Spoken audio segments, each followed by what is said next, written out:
This is Floss Weekly, episode 774, recorded Wednesday, March 13th. Let's get rusty.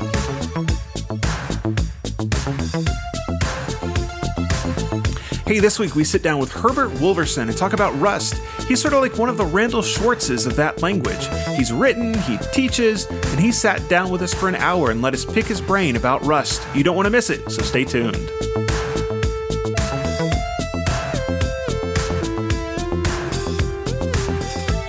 Well, hey folks, it's time for Floss Weekly. That's the show about free, libre, and open source software. I'm your host, Jonathan Bennett, and today we have a bit of a different show. It's just me. There's not a co-host, and that is because there's this little thing going on this week called Scale 21, and all of the people that you normally see in the co-host slot are doing something with Scale, either on the way there, or they're at it, or something maybe unrelated. But everybody for the co-host slot was tied up for today, and that means I get to do it. Well, not by myself. I have a guest. In fact, I've got a really neat guest. Herbert Wolverson is going to be the guest today, and I told him in the chat before the show that I was going to refer to him as the Randall Schwartz of the Rust world. For those of you that know, Randall, wonderful friend of the show, is known for being the guy that kind of wrote the books on Perl, and that is one of the things that Herbert has done. He has written some of the books on Perl, and he said, well, I'm not sure that I'm quite the guy for that. And so we decided he is one of the Randall Schwartz of the Rust world, and that's fine. That works. But written some books on Rust and doing some teaching on it, and something of a Rust evangelist, which I am fairly excited about, because Rust is one of those things that I've been excited about for a long time, and sort of had on my to-do list for the longest time, that I need to actually write some Rust code.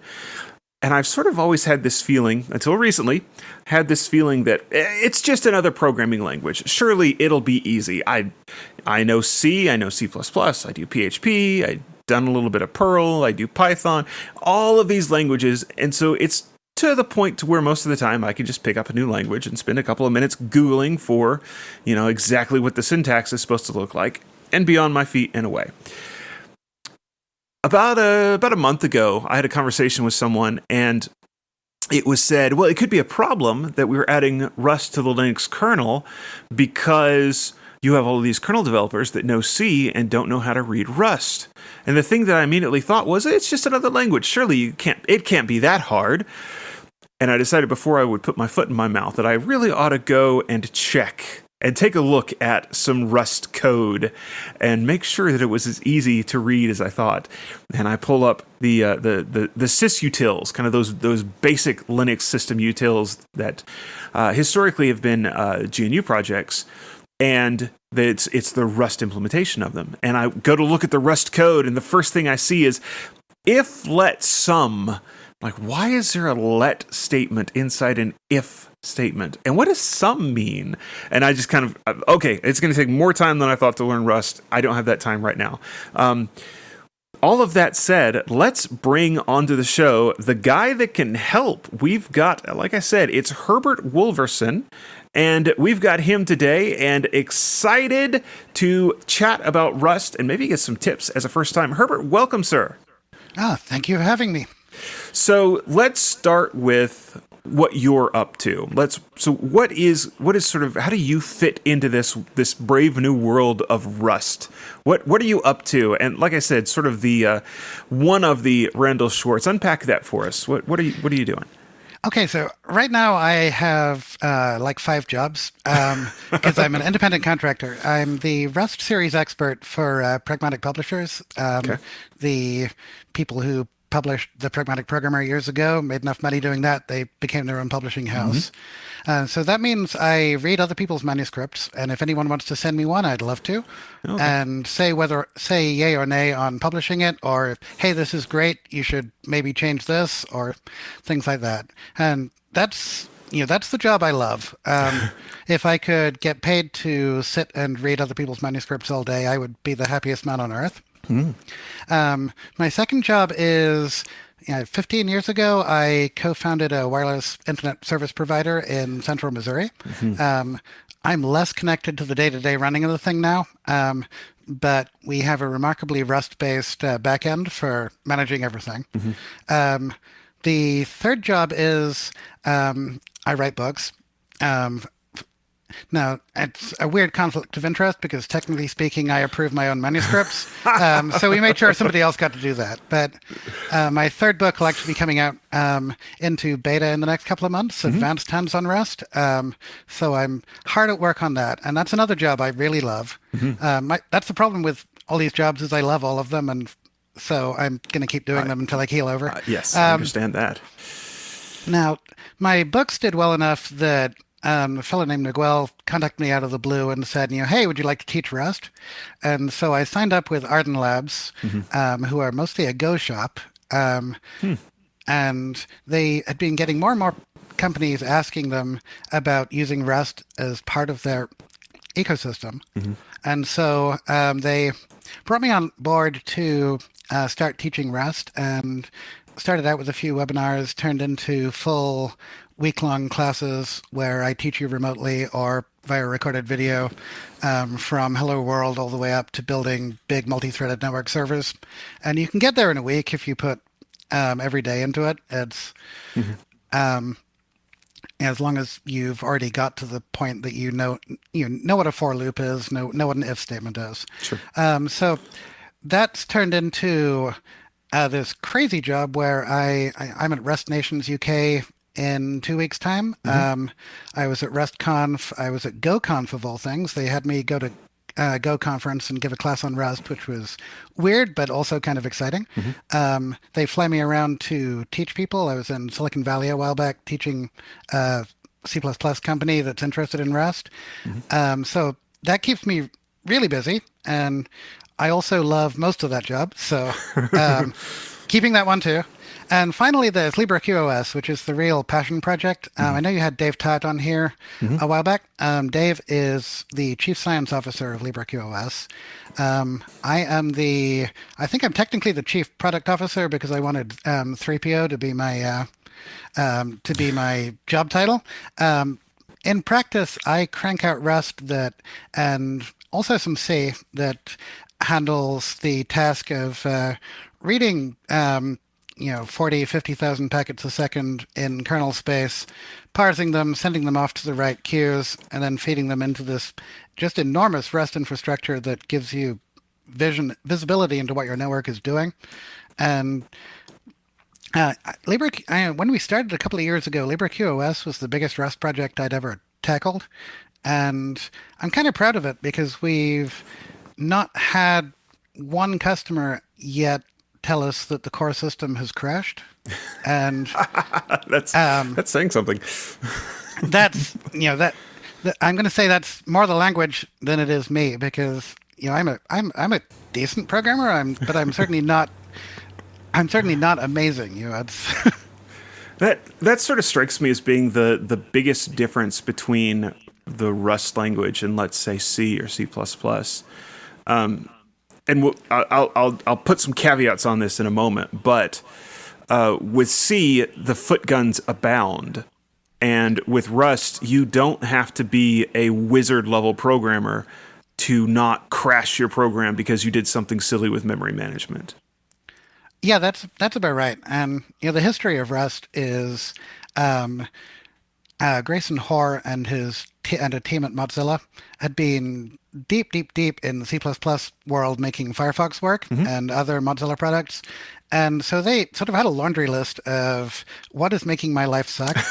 And it's also why the Rust syntax is a little strange. They loved OCaml, so they wanted to borrow as much of OCaml and the bits of C that they liked all at once, mix them together in a pot, and out comes the syntax. Yes. So, the core idea of Rust was that you never, ever, ever want to have a buffer overrun. It's where you read past the end or even the beginning of an array, right, and suddenly you're looking at something you shouldn't. And it's far better to crash than to crash with an error message telling you what you did than it is to allow that. Yeah. And then they sort of went, pretty crazy and just started listing off all the things that made their lives suck, like race conditions. So we'll stop those. Use after free, well, we won't do that. And they also looked at other languages that were around at the time. Go was appearing. Java was very popular, the whole .NET infrastructure. But all of those did do garbage collection. And the problem with that is when you're trying to do something like a browser, you don't want the browser to pause periodically to clean up your memory. Yes. So you've got to do memory management. And C and C++ are wonderful at that, but they give you all sorts of ways to accidentally shoot yourself. So Rust was basically a collection of, let's try and have the compiler fix as much of this as we can, and then have runtime safety that stops us from accidentally sharing the corporate password database with the world. So one of the things that made the news recently, sort of in my orbit, is the U.S., the executive branch, the White House, put out a document basically encouraging businesses and people to start using memory-safe languages for writing important code. And Rust was one of the ones I believe got a specific call out. And there's been sort of with anything that touches politics, as one might imagine, there is a multitude of responses to this. But one, in fact, it was the fellow Hackaday writer I mentioned earlier, made the point, well, hasn't Ada had all of this for the longest time? And I think that's kind of a more interesting question. Like, Rust is not necessarily the first language to try to do some of these things, is it? No, it's not. Ada, particularly with the Spark extensions, gives you kind of a limited language in some ways, but it's deliberately limited in that, and you check preconditions everywhere, and a lot of bugs become compile time bugs, and that's what you want. But the DoD even issued a mandate years ago that everything was going to be written in Ada. And it didn't go well because Ada's an interesting language. It's a great language in many ways. At the same time, it's really verbose, and you get you tend to wind up with these incredible 30-level deep nested statements that just look like a nice little diagonal line down your screen. And there wasn't a lot of Ada talent out there to use it. And so this time around, they listed a whole bunch of languages. They listed Go, they listed Java. Rust was the exception there that it doesn't give you a runtime that manages your memory. And I thought, hey, that's encouraging. And I saw that Rust through a company called Oxide recently met the vehicle safety standards as well. I just blanked on the name of them. I think there's going to be the same sort of headache that Ada had, that now you've got to find a whole bunch of Rust developers, and it's a newish language, so there's not many of them out there. At the same time, the thing that really made me happy when I saw that announcement was going to Reddit/r/CPP and looking at the reaction there. You've got and I'm not saying this in a schadenfreude kind of way, because you've got the old school C++ coders, which was me 5 years ago, saying, well, we don't have a problem. And they're absolutely right that C++, if you opt in, gives you a huge amount of safety. Like, never use the index operator on a vector, always use @ always check the result. You just got rid of a lot of the problems. Right. The problem is you have to remember to opt into all of these. But then, Strauss-Rupp and Herb Sutter from Microsoft popped into the thread and we're saying, well, what we really need is C++ with a profile where we switch all the defaults to the exact opposite, and now you've got 90% of the safety of Rust. And it's like, yes, I've been asking for that for 20 years now. Yeah, it's because it's one thing to give people the option of wearing seatbelts. I prefer you wear a seatbelt by default and can take it off for the scary part where you have to do something dangerous. And that's one of the things I love about both Go and Rust is the unsafe tag. You're not saying I shouldn't do this. You're definitely not shouting, hold my beer. You're labeling, I've done something here that operates at a lower level than the static analyzer can verify. So please accept this as a big warning label that if this program crashes, look here. Yes. And that unsafe tag, that's particularly useful for doing things like writing drivers, right? It is, and I guess I'm curious, is there another scenario that you have to use unsafe outside of we're working with real hardware, therefore we need to talk to this memory address that is uninitialized because it's not actually a memory address, there's a device there? That's a complicated one, but so unsafe means that for whatever reason I am opting out of most of the Rust checks. There are still some that you can't avoid, like you can't have aliases where two references point to the same item in memory. The Rust compiler just doesn't let you do that. It's the same as enabling strict aliasing on your C compiler. So if you're talking to hardware, you absolutely have to have unsafe at some level, because quite literally you're saying this blob of memory isn't even mine. If you're interacting through FFI with, say, a C library, your actual boundary calls are going to wind up being marked as unsafe because Rust isn't going to make any promises that it's going to step into that C library and verify that it's correct. Right. Then you run into the unsafe that I discourage, which I sometimes, when I'm teaching, call the YOLO unsafe. Because just like C++ has, you can access a vector entry by index, or you can use .at to see if it's there. Rust actually has get unchecked, which is the same as the index operator on C++, right down to it doesn't do a bounds check. And if you call that with the wrong number, you will read out of your vector and you will, best case, crash your program, worst case, do something you really didn't want to do. Yep. Now, in Rust, that's unsafe. But if you're writing something that's super performance critical, maybe you don't want to do a million bounds checks because you're blasting data into a vector from some hardware source. So that unsafe tag there is you saying that, yes, this is on me. I've done the checks. And another programmer who comes along may look at it suspiciously. And if you, the reason I discourage it is that, please, start with a profiler and find out if that is actually why your code is slow. Because the compiler LLVM is absolutely amazing at realizing I've got a million bounds checks here, but I'm going to have one upper bound. So let's check that first. It doesn't always pull it off, but compilers are way smarter than me. To give you a real world example, some code I was working on last night, I'm reading buffered data coming in from an eBPF driver running in kernel, and I've got a hard time limit on how long it can take to read this. And I was missing my time limit.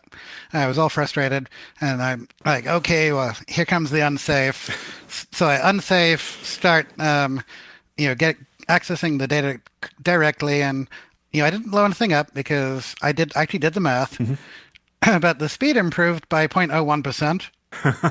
And then I noticed that I had a mutex lock in the wrong place, and hoisted the mutex lock out of the loop, and instead of calling 18,000 mutex locks per second, I'm now calling 1. And all of a sudden, I'm back to 0.1 seconds, and everything's happy. Everything's happy. And so it's like, run the profiler. It's gonna tell you. It usually tells you something that you missed. Yeah, so I'm trying to remember the exact quote, but somebody said something like, "The root of all evil is trying to optimization before profiling," or something like that. Yeah, premature optimization. Yes. I think that's attributed to Donald Nutt, but I'm not 100% sure there. That is possible. It was one of the old timers, one of the greats. So let's see. Let's talk about Rust in the kernel, because that's something that's definitely going on. My problem with this is I've got so many different things that are Rust adjacent that I want to ask you about. So we may just kind of bounce around from topic to topic for a while and then slow down. But let's do that. Let's talk about Rust in the kernel. This is obviously something you're watching, I'm sure. Oh yes. And I'm actually happy to report that my first kernel module that prints "Hello World" to a log works. It's not a great kernel module, but that's as far as I got with, hey, how do I do this? I was pretty excited to see it though. Partly because the Linux kernel has been one language for so long. Um, for years and years, I was following the efforts to get C++ into the Linux kernel, and I kind of agreed with last mistake that the problem with C++ is that it um, tends to allocate behind your back. It's so easy to use types that allocate memory and don't, and sometimes have side effects that you weren't quite expecting. Right. And I honestly think that could be fixed, but it didn't seem like the C++ Standards Committee was agile enough to make that happen. Yeah. And so, quite a few years ago, long before Rust was officially in the kernel, I ran into a few people who were hacking away at Rust until they could get a kernel module to load anyway. And they could do that because Rust outputs C ABI code that is effectively indistinguishable from C from the compiled binary point of view. And so they hacked at it until it worked, and finally started talking actually to the people who maintain Linux. And eventually word got up to Linus, and his comment was, hey, go for it, give it a try, come back to me in a few months, and we'll see what happened with your first try. And everybody was like, wow, he didn't just say no and set the room on fire. So there was a lot of effort for that, and it's been a really bidirectional process too. With once you get into the Linux kernel, some of the Rust safety assumptions don't necessarily apply because you're dealing with a whole lot of things that happen in kernel land that you don't necessarily want to do in user land, right? Especially with modern hardware being so incredibly complicated. And so part of that was when they ran into some Rust does something that shouldn't be done in the kernel. The Rust core team have been really responsive in terms of changing Rust to match Linux. A good example of that is that you've always been able to compile without the standard library. You can now compile with no memory allocator at all if you need to, which is what you want in a driver because you have to use the kernel allocator. Right. And you can substitute the memory allocator. So building those bindings, and I think there were some compiler changes required that took months, but they did the work. And now they've finally got to the point that I think it's 6.8 is shipping with a network driver written in Rust. And there's the full sort. They actually took one of the existing ones, ported it. It's the first time Linux has had duplicate drivers for something in there. It's one of the simple ones, and it's there partly as a proof that it can work. And then there's the crazy people over at, I think it's Asahi Linux. I'm not sure if I just butchered the pronunciation. I think they were pronounced at Asahi. Asahi? That would make sense. Because I've talked to them, but only ever by text. So they took the Mac M1 chip output, and I really wish I had this much energy and enthusiasm, but they managed to feed that into tons and tons of Rust and get to the point that it boots. You have X11 working OpenGL, sound. I think they were having troubles with the webcam last I checked in. And they were making a lot of comments that they could have done this in C, but the Rust type system stopped them from tying themselves in knots. And I was snooping on a lot of the chat that went into how that was being done and had a look at some of the code they've written. And some of it honestly looks like C. The lower level in Rust you get, the more C-like it starts to look. You start seeing pointers everywhere, pointer math everywhere. And the syntax is similar, not quite the same. Yeah. And you do always have to differentiate between whether a pointer is mutable or not. So is it read-only or can you write to it? Right. Which, honestly, I'm a big fan of the const tag in C anyway to remind me that I shouldn't be changing this. Yes. But it's a remarkable effort, and it's turned into this big Rust for Linux library that comes complete with instructions for how to bootstrap your own kernel module, compile it. It's becoming something that's pretty approachable, and I think that can only be good long term because there's a growing pool of Rust programmers. The People I know, the companies I've spoken to who hire C and C++ programmers, there's plenty of them around. There's not very many of the really high-level good ones. Yeah. And so I think allowing the wider pool is just going to be good for everyone. At the same time, I fully expect at some point one of the joking discussions you see on the kernel mailing lists where, well, we just can't get this function to work. And somebody says, well, we could write it in Rust. And lots of people groan, and then they fix the problem. One of these days, somebody is going to rewrite something core in Rust, and then the real fight begins. Because right now, Rust is in the place where you have to be able to build the kernel without it. It's at the edges. So it's at the edges. Yes. And if it ever makes it further into the core, then that's going to be a headache for the people who've been doing C for 30 years. But hopefully not, because hopefully we can keep the boundaries well-defined. Right. And so at least you can interact with the Rust even if you're not changing it. But I think it's going to be an ongoing evolution where we have to just see where it goes. Yeah, there's interesting things going on in the kernel right now. So as you were talking about that and you mentioned C++, I remembered back a couple of months ago now, there was a message sent in to the kernel basically saying, let's do it in C++. Let's convert the kernel to C++. And the thing that was wild about it is C++ has come along to the point to where some of those problems have been either fixed or there's ways to work around them. And the person that wrote this message did not immediately get set on fire. So personally, I think it might be kind of nice to be able to get some of the C++ stuff into the kernel. I don't know if it'll ever happen, but it's an interesting kind of new world that we're going into when the kernel is not just C code. Yeah, and it's fascinating when you look in the kernel. Like to me, the big C++ invention that everyone should lord forever is RAII, resource acquisition is initialization, which is a long-winded way of saying that you have a destructor. So when this structure falls out of scope, something happens. It's not just gone, and that is amazing because then you can tie that destructor to cleaning up. And so if your bit of code is talking to a USB microphone and that USB microphone is disconnected, if the driver goes out of scope because it unloaded, now it has a chance to run some cleanup call. Rust adopted that wholeheartedly. Much of the easy memory management that you do in Rust, because honestly, you can write thousands of lines of user mode Rust without ever touching an allocator. Right. Uses that wholesale. It's right down to it's the same compiler mechanisms. But if you dive into the Linux kernel, you'll find that there's a whole bunch of macros in there that basically added that into C to ensure that when something goes out of scope, it is destroyed. Because a lot of the time, ownership is straightforward.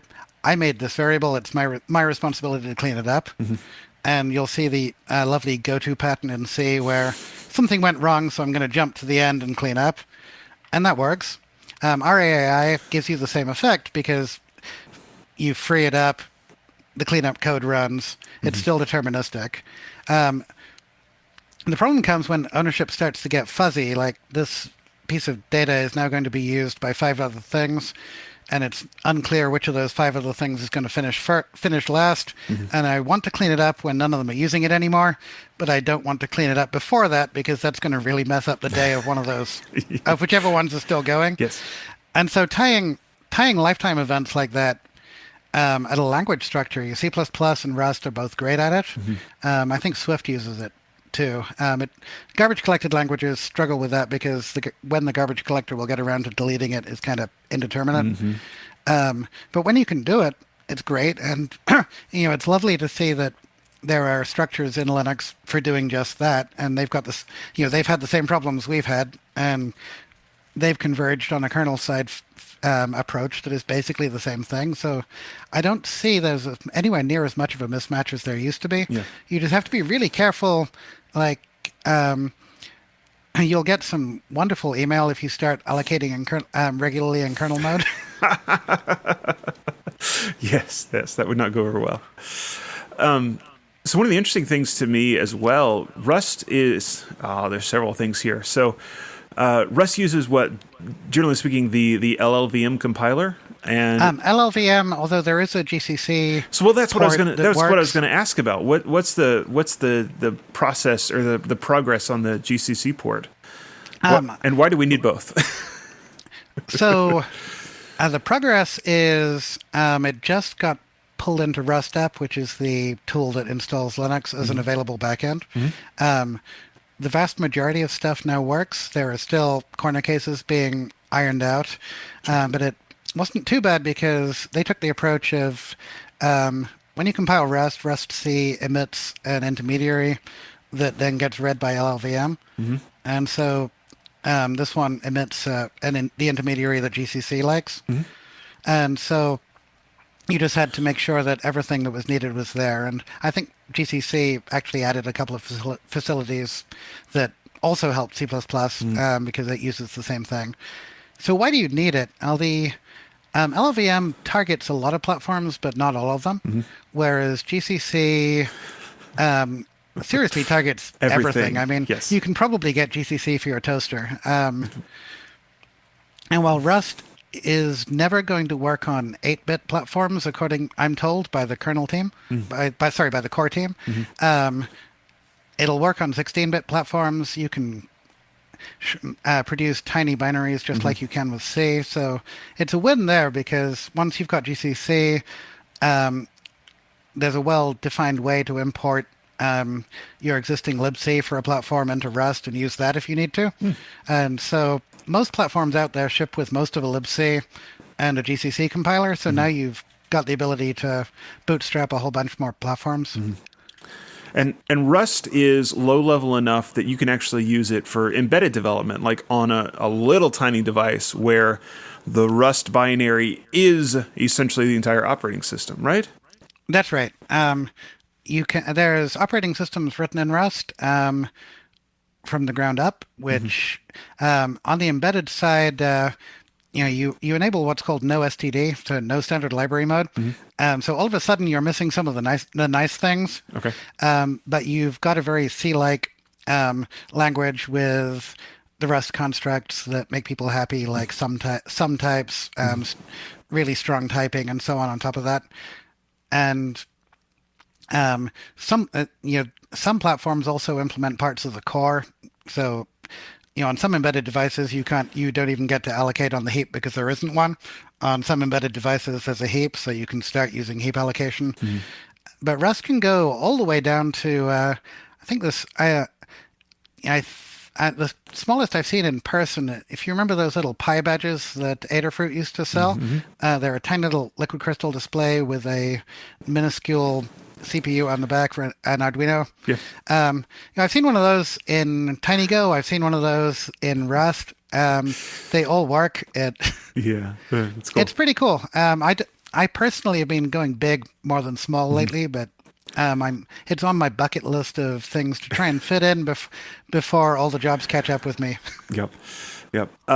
So let's see. While we're on that topic, let me ask you about cargo. So this, I guess, is a little bit different topic, but one of the things about Rust that sort of drives me crazy, and maybe I just don't understand the way it works, is it reminds me of JavaScript in that there are all of these little tiny, either JavaScript or maybe Java itself, all of these little tiny libraries that you grab at build time.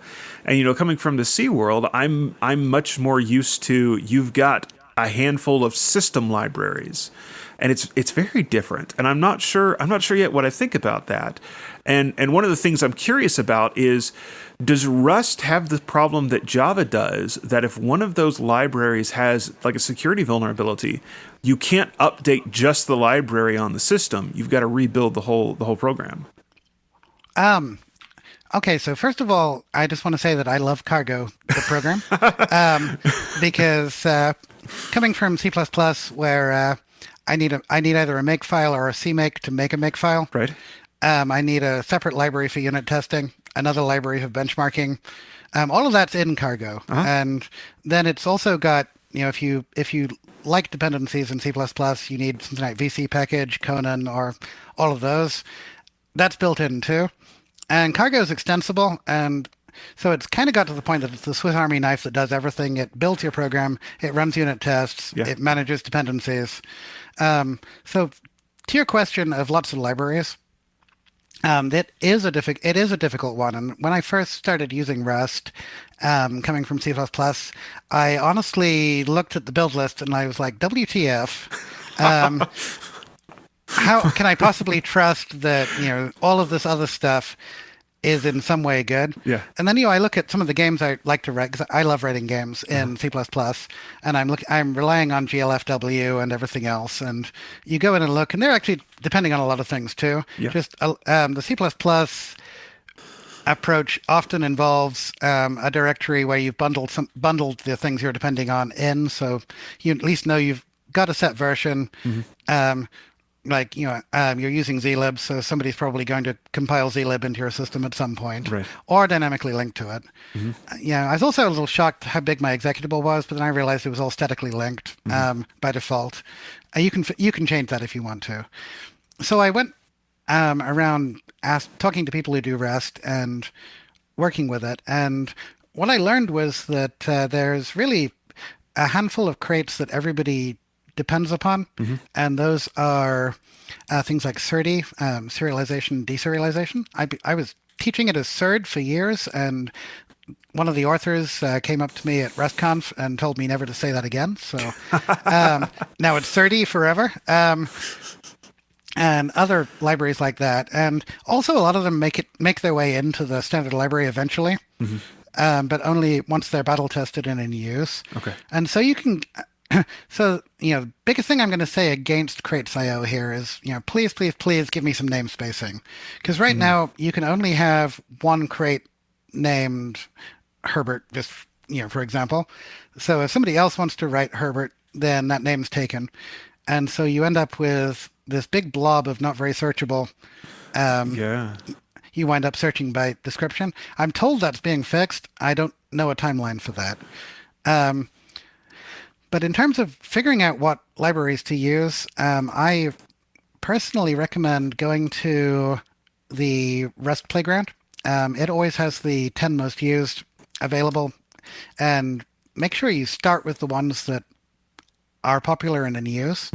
Then make sure you install a program called Cargo Audit, which will download the current CVE database and check every one of your dependencies and transitive dependencies for current CVEs, and can be built into your compile chain, so your program stops building because something has a CVE. That gives you a lot of peace at night. I usually put that in my continuous integration pipeline, so I get nasty grams. And you can at any time type cargo update, and all of your crates will jump up to the most recent version that you've allowed within your version number. You can also pin to specific versions.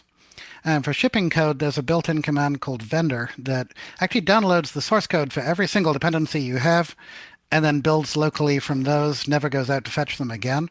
And so that's what you want to do if you're shipping something, and you always want to have a repeatable build, because that way you've guaranteed that you're not going to get the left pad problem of somebody yanking something and suddenly nothing works anymore because you've got your copy, you're working on it. And part of it relies on goodwill. The NPM problem is that they didn't really think of the security problem until they had a million packages. And but there's also a philosophical thing. I personally do not recommend getting down to the granularity where you download a crate for left pad, especially when it's built in. Try to, just personally, I encourage people, try to download a crate that is big enough to justify being a crate. If it's 3 lines of code, just write 3 lines of code, or go and cut and paste it if you have to. If it's something like a massively optimized A-star graph traversal, then yes, by all means, go and use the one that's really good. So I hope that kind of answers the question. Sure. It is a culture shock. Yeah. have there been any problems with like typo squatting or dependency confusion? I haven't run into typo squatting. I have run into. I have no idea how it happened, but the maker of the mmap crate decided to make another one and called it mmap2. And the syntax is the same, but the number of times I've done cargo add mmap and I meant mmap2 is... if anything, they've gone too far down it's hard to remove the old ones. Makes sense. So I did, when I threw the fact that I was having this interview, when I threw it out to kind of the people that I interact with, one of the questions that I got is, what do you think about Rust? This is from AJ McQuilkin. What do you think about Rust as a high-level language? And AJ says that his view is Rust is particularly good when replacing C, but he's not seen consensus around whether it should try to replace languages like Java and JS. I'll add Python into that. You can actually write a fully functional web server that returns a JSON hello world in 21 lines of code with Rust. So it's a very capable high-level language. The question more isn't so much should I as, isn't so much could I as should I? Because if you're writing, a blog and you just need to return JSON or whatever to the front end for your blog posts, you can do that in any language. So pick the one you like. For structuring Rust programs, there's usually going to be some nasty low-level code somewhere that kind of justifies you using Rust. Yeah. But you're very much encouraged to wrap that in a nice, safe, ergonomic interface so that the person who sits down to write a program doesn't actually have to worry about all of the really low-level stuff. One of the classes I just recorded was 18 hours of how to use Rust to write REST, gRPC services, WebSocket servers, and similar. And it is really ergonomic. It's really nice. On the other hand, a lot of that, if you don't have the low-level latency requirements, you might as well use Go or Java or whatever currently fits your company. Yeah. So it's a matter of deciding I need Rust because I either want a really tiny binary, like I did a webinar a few months back where I built up a little bookstore web service, stuck it into Docker, pounded it with 5,000 requests a second, and watched that it's still using 22 megs of RAM. So sometimes you need that, and Rust is great for that. And sometimes you really don't need that. Maybe you want to use something that's more comfortable to the domain problem. I'm a big believer in use the tool that fits your problem. Is there a mechanism to use Rust as like a scripting language? Can you write Rust scripts and then just have your shebang at the top that says, "Hey, this is Rust, by the way"? Not a good one. There are plenty of toys that do it, but I've yet to see one that I would trust for anything important. Rust is very much a compiled language, and so at least one of them I saw quietly ran the compiler in the background and then ran the binary, and that's a little pointless. Yeah, one of the things that I think it's the Dart language that Dart does that I thought was really interesting is they have a full-fledged compiler and a full-fledged let's run it live as a scripting language. And the people that do Dart kind of had this guarantee that these two versions of the language are going to march on together and they're going to work exactly the same way. And that was a little mind-blowing when I wrapped my head around that. And that is really cool. I think Rust is badly suited to that because so much of Rust's benefit comes from the static analysis that happens during compile. Yes. So the scripting version's just going to wind up being really slow because it's going to have to look at the whole thing to figure out how you shot yourself in the foot. Yeah. And the reason Dart did that is because they want, it's sort of built for doing mobile applications, not just mobile applications, but for user interface sort of applications. And they want people to be able to write code real time and immediately see the update on their GUI. So it makes sense for that project. Speaking of foot guns, something that I've kind of noticed over the years is a lot of languages have I don't know if I would call it a weakness, but a typical problem. So, for example, when we talk about C, you get lots and lots of memory management errors, buffer overflows, that sort of thing. When you talk about Java, well, you're not getting at memory management problems, but when it comes to security, one of the things that you see often in Java are deserialization bugs, because it's just kind of endemic in the way Java works, that unless you're extremely careful, when you go to deserialize an object, it's easy to overwrite one of those important functions and suddenly arbitrary code. Does Rust have one of those endemic weaknesses somewhere? Or are we still waiting to find out if it does? Sort of. The first one is that the learning curve of Rust is much more vertical compared to most other languages. And so everybody who first comes to Rust, especially if they come from C, write C like Rust, and then spend 2 weeks complaining about the borrow checker, because a lot of stuff that works in other languages but is potentially not the safest is just going to refuse to compile. Yeah. But that digs all the way down that there are a tiny subset of programs that you can write in C that Rust wouldn't compile without dropping in some inline assembly, at which point all bets are off. So just occasionally you run into that, and you can big thumbs up just appeared on my screen. I think that was my Mac noticing my hand movement. So just occasionally you do run into that, and because Rust puts so much emphasis on ownership, the idea that this is my pointer, it's my problem. It will live a certain amount of time. At some point you can kill it, and I will be the one to kill it. Or I put in a smart pointer and it will, cease to exist at some time in the future. What you run into is newer Rust programmers realizing, oh my goodness, there's this thing called arc that is the same as shared pointer in C++. It is a reference count stored atomically, which is what the R stands for, atomic reference count. And hey, this basically turns off a lot of the borrow checker. Because now the lifetime is indeterminate, it's going to go away on its own. Woohoo, I've got garbage collection.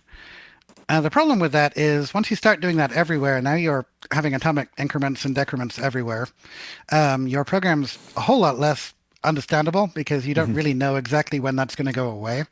And so I've seen newer programmers to Rust tie themselves in knots because they want to not solve the borrow checker issue. And just go for what looks like easy mode. And C++ had the same problem back in 2013, I think it was, when shared pointer appeared. I started seeing it absolutely everywhere, even in places where there was no sharing, because it feels like easy mode. And neither language is that forgiving when it comes to, hey, I want easy mode. It's in both cases it'll probably work. In both cases you're losing quite a bit of performance. And the other one I run into is just a hilarious side effect in a way, because Rust enumerations are a sum type, so only one of the possible variants actually exists at any given time. So, for example, when you return that example you were talking about where you said sum and something, that's what's called an option type, which is Rust's attempts to not have nulls. So it's a sum type that it's either equal to none or it's equal to sum and a value. And what you are doing with if let is a pattern match. You're saying, if it matches the pattern of sum and something inside, please just give me what's inside. So the syntax for it's kind of messy, but it's super powered. And then it collides headlong with desperate attempts to work with systems that aren't Rust. So I was building a demo program on error handling, and the C standard library can give you literally thousands of potential error codes. Right. And somebody had gamely sat down and typed every one of them into this enormous enumeration of doom. And so I call out to a C library. It goes through this translator, comes back, and I've got this type that's either going to be okay and my value or an error. And it's like, okay, well, having this is too important for me to just say I've got an error, I'm going to bail. Some of these errors I might want to handle. Right. So I type match, error type, so error.kind, and allow my IDE to autocomplete. And it entered 16,000 possible errors that I might have to handle. Oh. And it's like, okay, well, that's not what I had in mind. But I'm going to spend a while because 2 of these were actually what I care about. And so the Rust core team and people who've been around it a long time tend to get very safety conscious. You say safety way too much and tick off everyone on Twitter by saying that wouldn't have happened in Rust. Well, it might have done. It's so you've got the weird tendency that PRs appear on GitHub in your repos saying that in some obscure circumstance this function may not work. And so Rust's biggest problem in some ways is that we really need to stop ticking people off and be nice. That's fair. Let's see. One of the things we haven't talked much about is the Rust kind of concurrency guarantees. So that's another one of those things that tie C programmers up in knots. Concurrency can be difficult to work with. What does that landscape look like in Rust? This was actually one of the things that when I first started using Rust, I had a eureka moment, shouted, "This is amazing," and realized I was going to keep using Rust. Because you can, the compiler makes a very bold guarantee of you will not have data races. Okay. And there's actually now 2 languages. Swift has just offered the same guarantee. And in both cases, it works by tracking whether or not any structure is safe to send across threads. So you might have something that's pinned to a core, so it's not safe to move it to another core. And you might, but also whether or not it's what's called sync, which synchronized means I can safely read this value from another thread. Right. And so what will happen is you create, so the old C++ demo where you create a variable called counter, spawn off 3 threads that count to 1,000,000 and add 1 to counter. And then when the threads are all finished, you print out the result, you get a different number every time. In Rust, that will not compile. And it will not compile with the error message that you're trying to mutably access a variable more than once. And that's the underlying rule, is that only one thing at a time can ever have mutable access to a variable or memory location. And so obviously sometimes you need to do that. So you implement atomics or mutexes.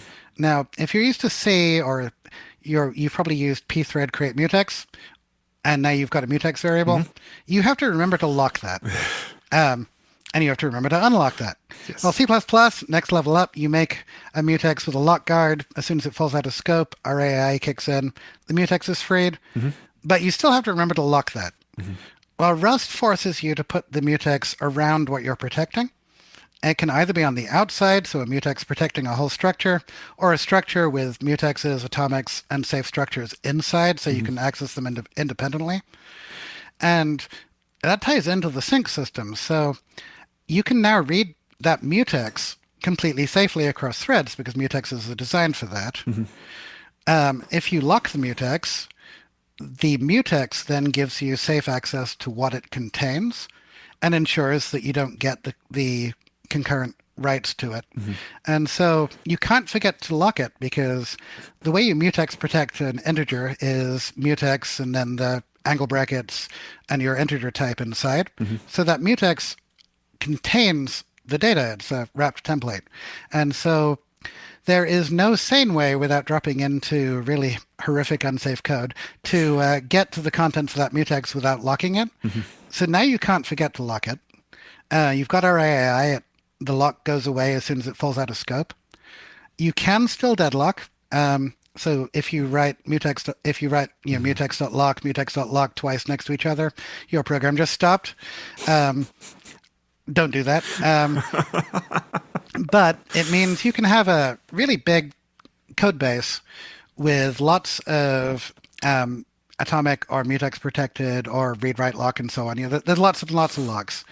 And the compiler will statically verify before it even finishes compiling that there is nowhere in your code that you have concurrently accessed this variable because you have these sync barriers are always in place, and not having them is a compile error. And to give you a good example, the LibreQOS monitor system is like 150,000 lines of code last I looked. We have we have one thread per core plus about 5 more running at any given time. And there's all manner of shared state. And we have, in development, we had one deadlock because I did something dumb. But we've never had a race condition. And so I can attest from battle testing that you will not get race conditions in safe Rust. Yeah, that's cool. Okay, so let's say that we have sold somebody on the idea of Rust, and actually, it sounds like various things are coming together. That if someone wants a good programming job, one of the good languages to invest some time into learning would be Rust. Where do we start? Where's a good place for someone to start learning Rust? Okay, there's lots of different learning styles. My personal one is I pick a new language and I try and write a game in it. Okay. I like writing roguelike games, the old NetHack style where the little at moves around and kills the little G's. That's actually how I got started. I took a 7-day roguelike challenge and decided to do it in Rust and made a really simple roguelike game that was some of the worst Rust I've ever written, but it worked. Then I decided to do it right, and that turned into an 80-chapter tutorial, the Rust roguelike tutorial that is available free. And that is a great way if you already know some other languages. If you're more the study type, go get the Rust programming language by Klabnik et al. It's available free online, or you can buy it if you want to support them. If you like learning through games, obviously, I'm going to plug Hands on Rust, my book, because you start at Hello World, then that turns into Flappy Dragon, which is Flappy Bird, and then a giant roguelike walks you through all of the basics of the language, and you have fun learning it. If you're more into writing cool systems, Tim McNamara's Rust in Action is an excellent place to start. It's basically a book of cool little programs written in Rust that here's the program and here's how it works. So there's lots of different ways in, but I'd also encourage you, find a cool project and just pitch in, and go onto the Rust Discord. The official Rust Discord is so ridiculously full of helpful people, it is almost intimidating. But I remember the first time I went in there with a really dumb newbie question. Nobody made me feel stupid. They were bending over backwards to help me. And I even woke up to PRs in my GitHub repo the next morning with suggestions. And it is like that. It'll be toxic if you come in saying, "Well, Rust sucks," but they're really, really, really nice to people who genuinely want to learn. Also, go out and look at some of the existing Rust stuff on GitHub. Often you'll stare at it and think this syntax is alien and weird. I've had that experience, yes. Then you write some Rust, and then you come back to it. And once you get past the fact that if-let is horrific syntax, honestly, it should be called a one-arm match because it is a match statement, which is pattern matching statement that can only match one thing. And once you get past a lot of that, you realize it is, hey, I know this, because it is a lot like a lot of other languages, but the syntax does make the learning curve a little steeper. Also, ChatGPT writes really, really bad Rust. But it is fantastic for here's a C function and here's a Rust function. Are these equivalent? It does that amazingly well. Really? Right down to telling you that on this line in the C and this line in the Rust, you're doing this non-obvious thing different. Oh, interesting. One of the few places where ChatGPT is actually genuinely useful. Yeah. I have opinions about that. We don't have to get into that. But what I don't recommend is, hey, ChatGPT, I want to learn Rust. Write me section 1 of chapter 1 of a book of how to learn Rust. Yeah, that might not go so well. Yeah, probably not. Although I think I've read that manuscript. There you go. Oh, is that something, this is not really Rust related, but I'm just curious. Is that something you guys have run into as a book publisher? Have people tried sending you manuscripts written by LLM? So less us because Prog is kind of a small boutique, It's niche enough. Yeah. and um, I don't think any of them have made it past the first editor you talked to. But I know from talking to other publishers that the answer is, oh God, yes. And Oh. you can. There's nothing wrong with having an LLM help you. Like, here's some text. Turn this into a 10th grade reading style. Or can you help me with this sentence? It's great for that. But here's the outline. Write my introduction. Don't do that, please. Editors are getting really fed up with that. Yes. Well, I mean, one of the other places we see it is people are starting to try. People are coming after bug bounties with bugs discovered using LLMs, and I guess there might be something to be said for trying to find something that way, but only do that if you know enough to be able to actually confirm yourself whether it's a bug. Because open source projects, I know the people that run them are getting sick of exactly the same thing. They're getting bug reports. Pay me a bug bounty for this bug that LLM found. Like, no, it's not a bug. You don't understand what this C code does. A funny unrelated one was while I was working on a chapter of my book, I forgot that I had turned on GitHub Copilot to because I was curious to see what it did. So I'm typing away, and it suggests the next 2 paragraphs, and it's like, no. Thanks, Microsoft. That's real helpful. And there are times it's good. It's good for. I've written something that I now have to repeat in a similar vein 25 times. It's cheaper than asking a junior programmer to fill out the blanks for you.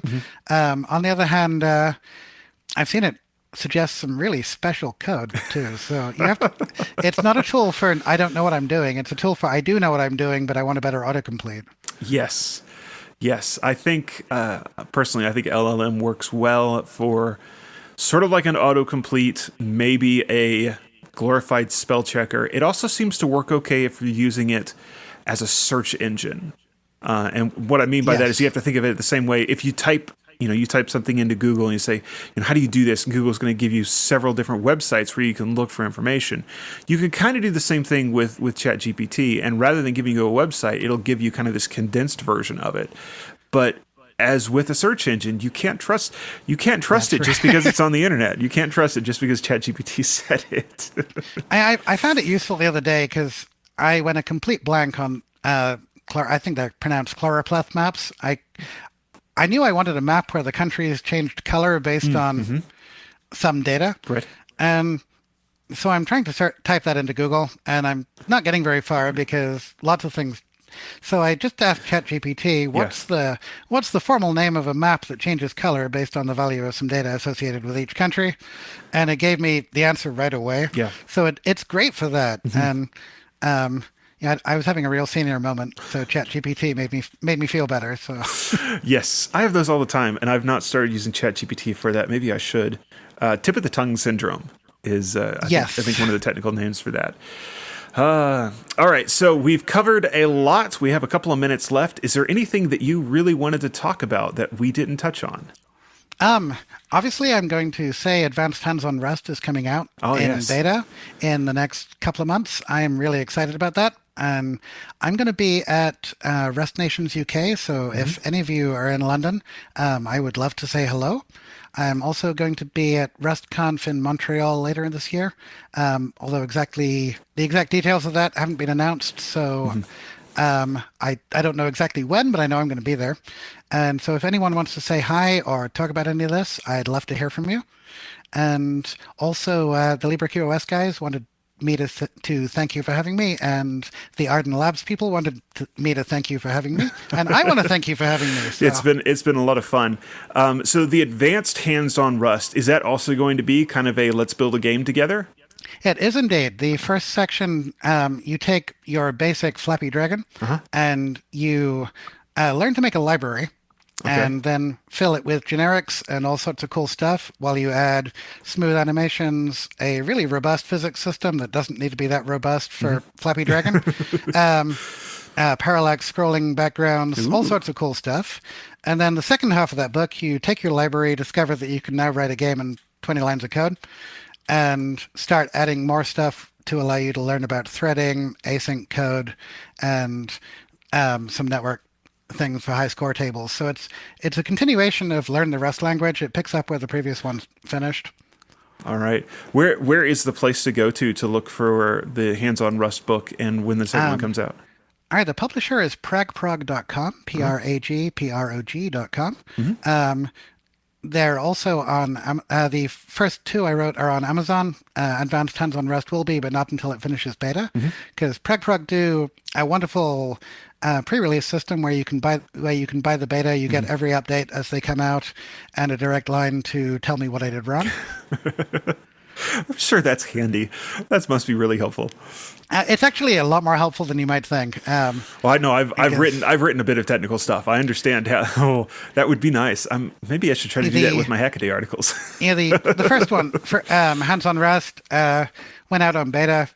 A couple of days later, I had a message from somebody I'm not going to name, but they're on the Rust core team, telling me your function on page 12 is a fantastic example of thinking around the problem, but here's the one-line version. Yes. That's great.